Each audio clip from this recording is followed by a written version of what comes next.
नमस्कार। रात 9 बजे के इस वक्त के बुलेटिन के साथ मैं हूं अनुपम। प्रदेश की हर छोटी बड़ी खबरों को लेकर के गाजियाबाद से बड़ी खबर आ रही है। लोनी में बुजुर्ग की पिटाई के मामले में यहां पर पुलिस ने 4 और आरोपियों को पकड़ा है। फरार चल रहे 4 और आरोपी गिरफ्तार किए गए हैं। आरोपी हिमांशु अनस गिरफ्तार हुए हैं। बाबू बिहारी जावेद को भी गिरफ्तार किया गया है। मामले में अब तक कुल 9 गिरफ्तारियां हो चुकी हैं और यहां पर 4 और आरोपियों को गिरफ्तार किया गया है।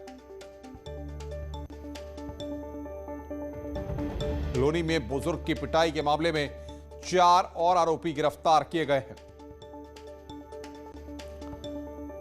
उत्तर प्रदेश के गाजियाबाद में बुजुर्ग की पिटाई के वीडियो के वायरल होने के बाद मामले ने तूल पकड़ लिया था। उत्तर प्रदेश पुलिस अब पूरे मामले पर सख्त एक्शन ले रही है। आरोपियों की ताबड़तोड़ गिरफ्तारियां हुई हैं तो वीडियो वायरल करने वालों पर भी शिकंजा कसा जा रहा है। वीडियो को ट्वीट और रीट्वीट करके गलत कंटेंट को बढ़ावा देने के आरोप में फिल्म अभिनेत्री स्वरा भास्कर और ट्विटर इंडिया के हेड मनीष माहेश्वरी की दिल्ली पुलिस से शिकायत की गई है। बुजुर्ग की पिटाई यूपी में हुई। वीडियो देश भर में पहुंचा और उससे पैदा हुई मुसीबत मुंबई तक पहुंच गई, क्योंकि पुलिस न सिर्फ वीडियो में बुजुर्ग की पिटाई कर रहे आरोपियों के पीछे पड़ी, बल्कि वीडियो की सच्चाई जाने बगैर उसे ट्वीट और रीट्वीट करने वालों पर भी शिकंजा कस रही है। पिटाई के आरोप में पुलिस ने कुल 5 आरोपियों को गिरफ्तार कर लिया है, जिन्होंने साफ किया कि बुजुर्ग की पिटाई आपसी विवाद की वजह से की गई थी। तो सूफी वहाँ पर नाट गया। सूफी वहाँ पर नाटने के बाद सर इनमें आपस में वहाँ पर झगड़ा बन गया। इनमें झगड़ा बनने के बाद इनकी दाढ़ी काट दी गई। कल्लू ने वहाँ पर मौजूद थे, ये 10-12 लड़के थे मौजूद थे वहाँ पर। इस बात की जानकारी जैसे ही उमेद पहलवान को लगी तो उसने अपनी सफाई देने में भी देर नहीं की।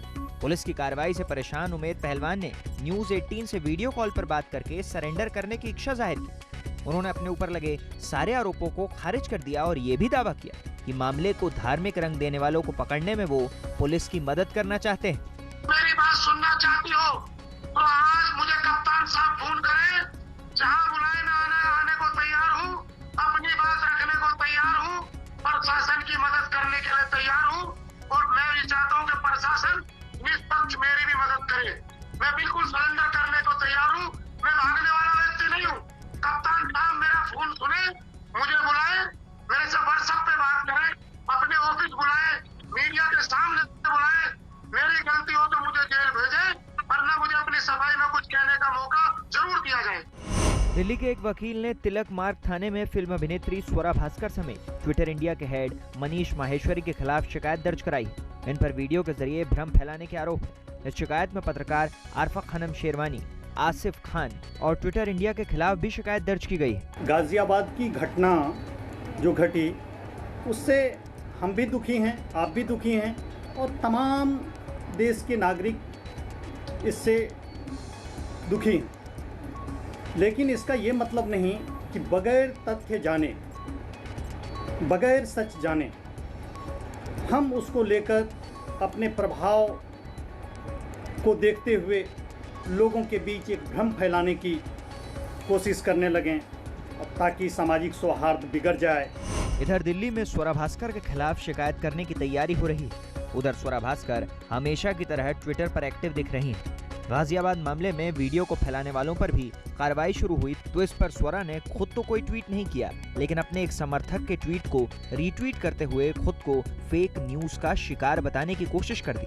उन्होंने जिस ट्वीट को रीट्वीट किया उसमें लिखा गया था, वीडियो शेयर करके पीड़ित का पक्ष रखना जुर्म नहीं है। स्वरा भास्कर को वीडियो सही लगा और उन्होंने कमेंट किया, मुझे नहीं लगता कि उन्होंने जो कुछ कहा वो गलत है। अगर वीडियो फेक निकला तो वो भी फेक न्यूज की शिकार हुई है। झूठी खबर फैलाने के मामले में राज्य सरकार भी कड़ा रुख अपनाए हुए है। सोशल मीडिया पर गाजियाबाद जैसा मामला दोबारा न भड़के, इसके लिए कानून मंत्री ने साफ किया कि धार्मिक माहौल बिगाड़ने की कोशिश करने वालों को बख्शा नहीं जाएगा। जो भी आएगा, चाहे कितना भी बड़े पद पर बैठा व्यक्ति हो, हम बिल्कुल नहीं छोड़ेंगे। हम कड़ी से कड़ी कार्रवाई करेंगे और प्रक्रिया में जांच के दौरान किसी भी बयान को देना ये एक पुलिस को मतलब जांच को कमज़ोर करने की बात होगी। लेकिन हम जांच को गंभीरता से कर रहे हैं। हमारे उच्च अधिकारी लगातार पैनी नज़र बनाए हुए हैं और आप देखेंगे कि कुछ दिनों के बाद जब परिणाम आएगा जाँच का तो इसमें काफ़ी बड़े चेहरे आएंगे और सबके खिलाफ हम कड़ी कार्रवाई। सोशल मीडिया प्लेटफॉर्म ट्विटर और सरकार के बीच चले आ रहे गतिरोध पर केंद्रीय कानून मंत्री रविशंकर प्रसाद ने साफ करते हुए कहा कि सरकार पूरी तरह से निष्पक्ष है। उन्होंने कहा कि अगर किसी देश के प्रधानमंत्री और राष्ट्रपति समेत आधी सरकार ट्विटर पर है तो यह जाहिर होता है कि हम निष्पक्ष हैं। उन्होंने कहा कि केंद्रीय नियम तो नियम है, लेकिन केंद्रीय मंत्री ने कहा कि हम किसी भी प्लेटफॉर्म को बैन करने के पक्ष में नहीं है, लेकिन आपको कानून का पालन करना होगा। 7 गाइडलाइन का अमिताभ जी क्लियर है कि अगर आपने इसका पालन नहीं किया तो आईटी एक्ट की धारा 79 के अंतर्गत जो परिणाम होंगे और बाकी आपराधिक कानूनों के वो लगेंगे। तो ये कानून के अनुसार ये स्थिति आई है, उसमें हमारी कोई भूमिका नहीं है, न गाजियाबाद केस की भूमिका है। अयोध्या में जमीन विवाद के मामले में कांग्रेस और समाजवादी पार्टी के खिलाफ बहुत बड़ा आरोप लगाया जा रहा है। जमीन से जुड़े विवाद में दावा किया जा रहा है कि कांग्रेस और आम आदमी पार्टी और समाजवादी पार्टी की ओर से राम जन्मभूमि तीर्थ ट्रस्ट और बीजेपी के खिलाफ बयान देने के लिए 100 करोड़ रुपए की पेशकश की गई है। अयोध्या में तपस्वी छावनी के संत परमहंस दास ने यह दावा करके यूपी से लेकर दिल्ली तक सियासी गलियारों में खलबली मचा दी है। राम जन्मभूमि तीर्थ ट्रस्ट से जुड़ी 2 करोड़ की एक जमीन को 18 करोड़ में खरीदने के विवाद से जुड़ी हैरान करने वाली खबर सामने आई है। अयोध्या में तपस्वी छावनी के महंत जगत गुरु परमहंस आचार्य ने दावा किया कि उनके पास 2 लोग आए और जमीन विवाद में बीजेपी को घेरने के लिए एक ऑफर दिया। महंत परमहंस के मुताबिक उन्हें 100 करोड़ रुपए का ऑफर दिया गया। 50 करोड़ रुपए आम आदमी पार्टी और 50 करोड़ रुपए कांग्रेस की ओर से देने की बात कही गई। जमीन विवाद को लेकर ट्रस्ट पर सवाल उठाने और बयान देने का दबाव बनाया गया। बदले में विधानसभा चुनाव के बाद लाभ देने की बात कही गई। उन लोगों ने हमसे कहा कि आपको 100 करोड़ रुपए हम लोग जो है देंगे। बोले 50 करोड़ अरविंद केजरीवाल देंगे, 50 करोड़ जो है सोनिया गांधी देंगी, और आपका काम सिर्फ ये है कि आप इसको तूल पकड़ाइए कि इसकी जो है तो सीआईबी जांच की जाए, ये घोटाला हो रहा है, ट्रस्ट में बड़ा गड़बड़ हो गया है, ट्रस्ट भंग किया जाए। अयोध्या के तपस्वी छावनी के संत परमहंस ने ट्रस्ट की जुड़े जमीन से विवाद को बड़ी राजनीतिक साजिश करार दिया है। उन्होंने दावा किया है कि उन पर विपक्षी दलों की तरफ से ट्रस्ट में घोटाले का आरोप लगाकर उसे भंग करने की मांग करने और बीजेपी के खिलाफ बयान देने का दबाव बनाया जा रहा है। साथ ही उन्होंने अपने इस पूरे बयान में अयोध्या के कुछ संतों का भी नाम लिया है। परमहंस दास का दावा है कि जमीन घोटाले का आरोप सिर्फ एक बहाना है। विपक्ष के लोग 2022 के चुनाव में सरकार को घेरने के लिए तरह तरह के हथकंडे अपना रहे हैं। उनके इस बड़े दावे के बाद जमीन विवाद को लेकर सियासी वार पलटवार बढ़ गए हैं। परमहंस जो संत है इतने बड़े, उनको 2 करोड़ दे रहे हैं कि बीजेपी और संघ के खिलाफ बोलो। उन्होंने चिट्ठी भी लिखी है। इससे साफ दिख रहा है कि क्या षड्यंत्र रचा जा रहा है। कि मुझे लगता है कि संत परमहंस जैसा व्यक्ति भी अगर झूठ बोलेगा तो क्या, मैं कह रहा हूं कि आप खुल के बोलिए कि किसने आपको दिया पैसा, किसने आपसे कहा है कि आप मंदिर के खिलाफ या ट्रस्ट के खिलाफ बोलिए। मुझे लगता है ये भारतीय जनता पार्टी की एक चाल है। जो भी बाबा जी कह रहे हैं उनकी पहले जांच कराई जाए और हमने जितने आरोप लगाए हैं उनकी जांच करा ली जाए। मैंने तो तमाम कागजों के सहित, प्रमाण के सहित आपके सामने सारे कागज रखे हैं। इन कागजों की, इन खातों की जांच करा ली जाए, अपने आप दूध का दूध, पानी का पानी हो जाएगा। राम जन्मभूमि के नाम पर जिन लोगों ने पहले ट्रस्ट बनाया था उसमें करोड़ों रुपए का चंदा मिला, जिसका कोई हिसाब किताब नहीं दिया गया। अब वही लोग विपक्ष के साथ मिलकर राम जन्मभूमि तीर्थ ट्रस्ट को बदनाम कर रहे हैं। राम जन्मभूमि तीर्थ ट्रस्ट से जुड़ा विवाद ऐसे वक्त में सुर्खियों में है जब चुनाव करीब में है। बीजेपी और ट्रस्ट का दावा है कि विपक्षी दल राम के नाम पर राम भक्तों को बदनाम करने की साजिश रच रहे हैं, जबकि विपक्ष का कहना है कि बीजेपी जनराम के नाम पर जनता को धोखा दे रही है। यानी आने वाले चुनाव में अयोध्या से जुड़े मुद्दे सियासत का केंद्र बनेंगे। बीजेपी जहां राम मंदिर निर्माण को लेकर उत्साहित है, वहीं विपक्ष राम मंदिर के नाम पर सरकार को घेरने की कोशिश कर रहा है।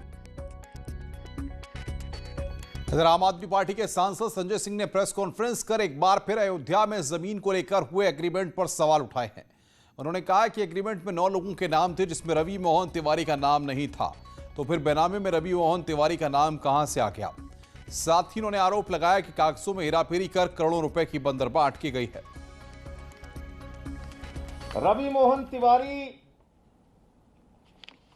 2 करोड़ में बैनामा ले लेता है हरीश पाठक और कुसुम पाठक से।